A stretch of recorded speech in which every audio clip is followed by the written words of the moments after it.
Back to work on the Camaro here, and as you can see, we got the interior pretty much cleaned out. We have that seat removed, just give us more access. We may end up removing that, I'm not sure yet. Our goal right now is to get this dash cleaned up. Obviously the top is new sheet metal and I put it in epoxy primer, so we'll get that scuffed down. We'll get the face of the original dash is still blue like the original interior, so we'll get that scuffed down and primed. We're going to paint all that trim black, get it freshened up, cleaned up, ready for the dash installed in the dash pad, all that kind of stuff. We're going to do that before we put our vintage air box inside there, just so we don't get any overspray. We don't have to worry about taping up. It's already out, might as well do it now. While we're doing that, we're also going to paint this back section. Someone already painted this section black, all that blackened out just like the dash. And once we get that done, then we can move on and start putting that AC box. We can start running all of our lines and get that box actually bolted up to the firewall for good.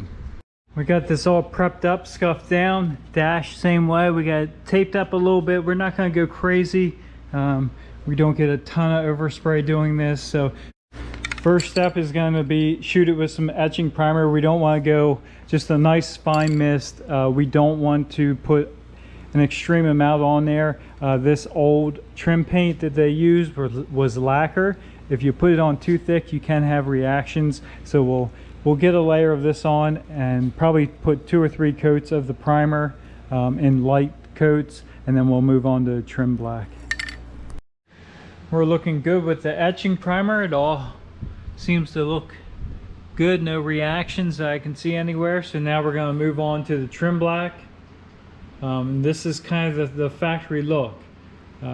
These dashes, some people do paint them gloss. The problem with painting them gloss, especially here below the windshield, is you get so much reflection up into the windshield. It can be very hard to see at nighttime and when the sun's really bright. So if you do them satin, it's got the correct factory look, and you don't really have that issue.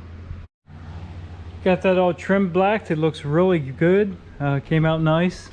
Dash 2, it's a little dark in there, but we'll go over on this side and you can see the top part of it.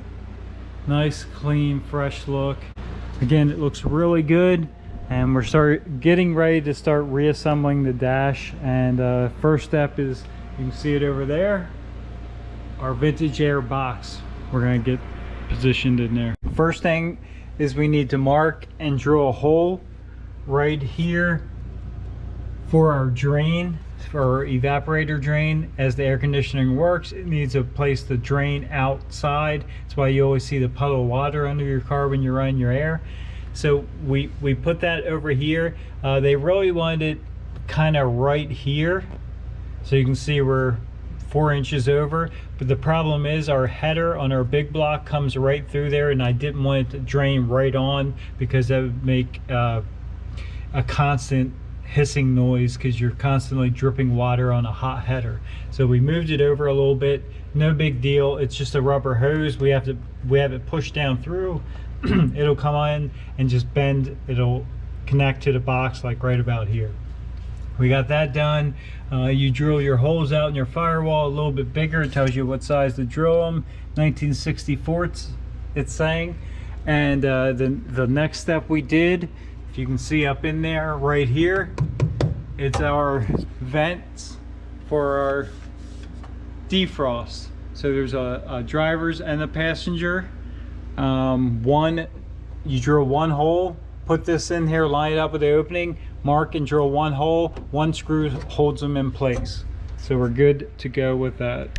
We also already put our fresh air covers on. We did that before when we were doing all of our paint work. I wanted to make sure they were painted and coated. So they are already installed too, but make sure you don't miss that step. Some of these steps we're just gonna kind of glaze over, because we already, if you're gonna install this, you're gonna want to follow your directions you get with the kit. This is just kind of an overview. All right, so we already did this too. These covers, you're gonna put your grommets in. It's pretty easy. a little bit of working to get all those in. Now this next step is a little bit of challenging. It gets pretty crowded. We're pretty much routing all of our lines through the kick panel cover and the fresh air cover, which is up here. As you can see, I got the 2 heater hose lines through and the smaller of the AC line. The larger of the AC line, they want you to remove this grommet, slip it over the line, and then reinstall the grommet. Well, that's easier said than done. So what I'm going to try and do is install the hose kind of backwards. So this end you have to crimp. It doesn't have an end on it. So I'm going to push the hose through, up, and then back out, and then keep this end, which is a little, as you can see, a little bit bigger than the hose itself. We'll keep it inside. So let's go ahead and try that.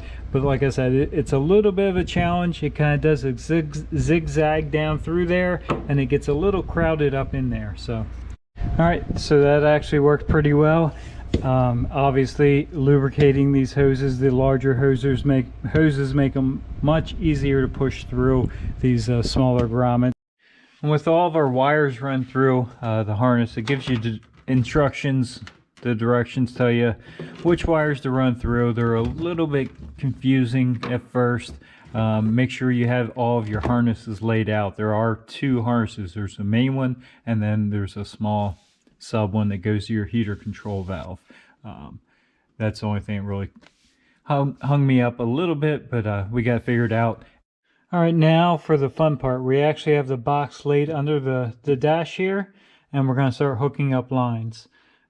They want you to hook up both heater hoses and this number 6, I think it's number 6, the smaller of the 2 AC lines, because it's harder to get to. I had this in place, and I am able to reach the 2 heater core lines, so I'm going to wait to hook them up, because as you spin this, the line will spin. So if we slip them on, tighten them up now, when we slip it up, it'll be on a little bit of a bind, and I don't want that to happen. So this one will just rotate around. It's small enough that it swivels in these grommets. Got their box all mounted up on the firewall, all the hoses hooked up. Once you get this bigger hose hooked up and tightened up, you have to wrap the exposed metal. This is the one that gets cold, and if you don't, it'll get condensation and drip on the floor. So we got all that hooked up. Most of our wiring run over and plugged in. We got to obviously rebuild our factory switch over here, heater control switch. Gets totally rebuilt. The new box has servos all in there to control blend doors and stuff like that, heat, air conditioning, defrost, all the different modes. The factory had cables, so you got to take all that apart and put all the new parts in. And obviously we don't have a dash yet either, so I believe I'm not sure what Chris is going to do, to be honest. He may throw the old dash back in for now. I know he is planning on doing a Dakota digital dash, but I don't know if that's here yet. So it's not here in the shop yet, I'll put it that way. So the heater control switch goes in that dash. So we'll rebuild it and get it ready to install, and then that's where it'll stay for now. But the only thing we have left to do in here, except for that little bit of wiring, is to actually go and pull this drain tube that we drilled and put in the floor before. We'll pull it back up.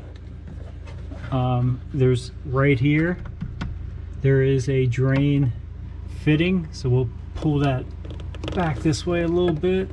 We're gonna need some more. I'm not sure. There it goes. It's got a little wrinkle in the hose, and we'll plug that right in there and straighten all that out so it doesn't have any kinks. We're going to take a break from that install here for a quick second and tackle the control panel. All right, so it looks like we have to modify these a little bit. These are the actuators right here that control, and our factory levers. We're going to move these in and out, and that's what's going to control our vintage air new system. So it looks like we have to cut these, lay that up here. So cut all 3 cable converters, assemblies at 3rd hole, remove shaded portion. So halfway through the 3rd hole, we're going to cut them. And I'm just going to do one at a time, just so we don't get ourselves in trouble. And next we have obviously 3 of them. We have 3 of these little clamps. They just snap over and you squeeze the clamp closed like that. Pretty much you just put your clamp on there in the way that it fits, and it's going to be as straight as possible. You're going to put your on the 2nd hole, this lever, and then these little locking tabs hold the lever, or hold the rod onto the lever so it works fine. It can't come off. So we're, as you can see in there, we have movement. That should work fine. This gets calibrated later in another step. So with that in mind, I'll show you how to do one of these, and then I'm just gonna do the rest of them, and then just get this done and back together. So here's our harness. There's 4 connectors. We're only going to use 3, and they're color coded. As you can see, that one's got red in it, that one's got green in it, and this one has blue, a blue stripe in it. So it tells you which ones to use for which lever, and how to install them. You got to kind of wrap it backwards and put a zip tie on it and make sure everything's out of the way. So we'll get that done on all 3 of those and show you the finished product. There we go. We got it all back together. Got the knobs put back on. Got the new faceplate put back on. Looks good. Pretty much all you're doing is replacing the cables with these little actuators. And then of course you have your wiring harness. You tie it up on the side. So we're ready to install that. Like I said, we don't have the dash. This actually bolts into the dash. So we might just kind of zip tie this up on the sheet metal, so it's not flopping around and getting damaged. We're going to go ahead and finish off. We already put the front stuff here. So we got the receiver dryer and the condenser and the lines. We're going to go ahead and start hooking that stuff up. It does come factory charged. We just bled that off, and now we're going to hook the lines up, because we do have to make these lines that come in from the inside. We have to cut them to length where we need them, and we need to crimp ends on. So we need all this hooked up, and we're kind of finishing the final stages here. Again, remember to use the supplied lube, the correct lube for these green O-rings, and make sure you install your O-rings too, or you will have a leak. We got all of our lines connected up front here. That actually looks really good. Everything fits exactly the way it should. All that's done. We have our pressure switch here, our low pressure switch, and the next step is to cut these lines to fit. We have the line coming off the compressor. We have this trimmed to length.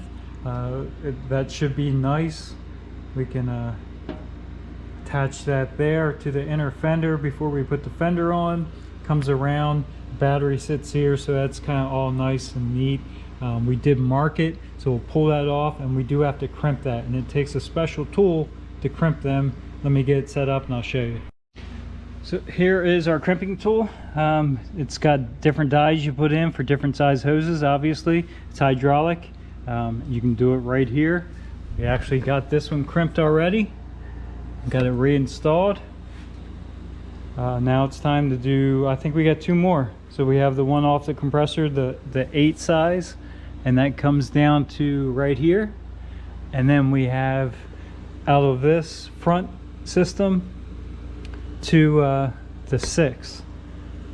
These are all 3 different sizes, so you really can't get it wrong. With all those hoses crimped, we are now completely hooked up as far as our AC and actually our heat too. So we got this excuse me, heater control valve hooked up. It's wired up. The only thing we got to do is finish the wiring once we get the battery in, trim everything to length and make it nice and neat. I didn't want to trim any of this until we got the battery in, the cables exactly where we need them to be, and then we can trim everything to the exact length and make it look really good. So but other than that, like I said, the heat system's hooked up. The AC lines are all crimped, hooked up.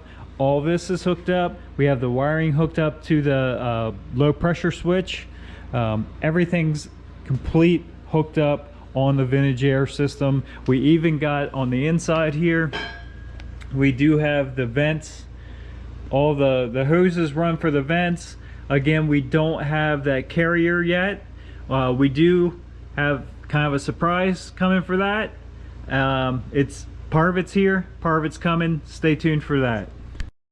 And again, guys, as you're looking at this, some of this stuff, well, some of the other stuff around here, if you're really attentive, you'll notice like the plug wires are now done, and that kind of, we're jumping around here a little bit. Like I said, getting caught up on this project. This project kind of got backburnered a tiny bit while we were waiting on some stuff, but we were still working on it. We just did not have enough content to keep filming and making videos. Now we're rolling on it really good, and we're just trying to get caught up. We're not caught up yet. Even the way you're looking at it right now, it's further along than that in real life.